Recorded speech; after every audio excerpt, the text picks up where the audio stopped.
Murderbot has mostly been a delightful program to watch, with dark, dry humor that usually consists of its main character, Alexander Skarsgård, disregarding Preservation Alliance members whenever possible or patronizing them through narration.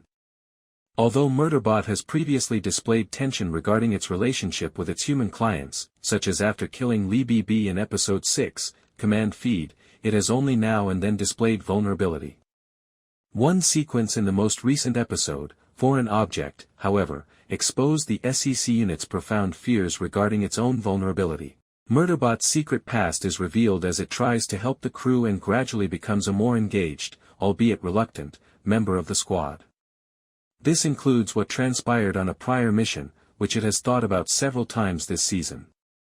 A certain amount of terror of the truth permeates every scene when it recalls the horrifying images of its hazy past, and now that it is in the open, Murderbot appears to have a crippling sense of shame. But rather than atonement, this turn of events might portend a sad collapse for this robot who enjoys sitcoms. Gurathan's leg wound worsens in the previous episode, complementary species, until the upgraded human falls to the ground. After the newly revealed villain of the program leaves and starts working, the crew takes him back to the habitat in this episode. In a humorous moment of possible bonding, Gura and Murderbot have the same idea, for Murderbot to hook into Gurathan and shut off his pain receptors.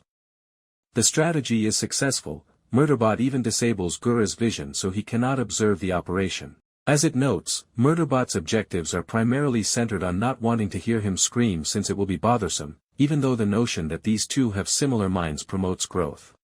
Despite being hardwired into Gurathan, Murderbot loses himself in the memories of the augmented human, including some in which he wonders why Dr. Mensah refuses to reciprocate his love. Gurathan's reluctance to quit repeating the statement, "Why can't you just love me back?" indicates that Murderbot was not prepared to witness this emotional material in Gurathan's head. Gura is able to access Murderbot's memories thanks to this brief moment of human connection, which enables him to tell the other members of the squad not just what the SecUnit did in killing 57 colonists but also what it has decided to call itself. That in addition to taking us and Murderbot entirely by surprise, the scene's emotional drama is increased by the stunning subversion of its defenses.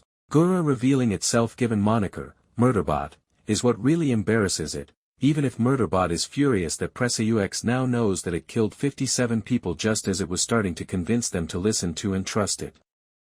When Murderbot gained autonomy after hacking its governor module, this was its first decision. It is extremely dehumanizing to observe how terrified people are of it and treat it as the antithesis of one of its heroes on Sanctuary Moon. Murderbot does not respond when the crew reacts with legitimate astonishment, but this is distinct from earlier instances in which Murderbot has ignored Rat-T or simply dismissed Gurathan's human interrogation. It is hiding from them rather than closing them out when it dons its helmet to go. Thanks for watching. For more updates stay tuned and don't forget to like, share and subscribe to my channel please.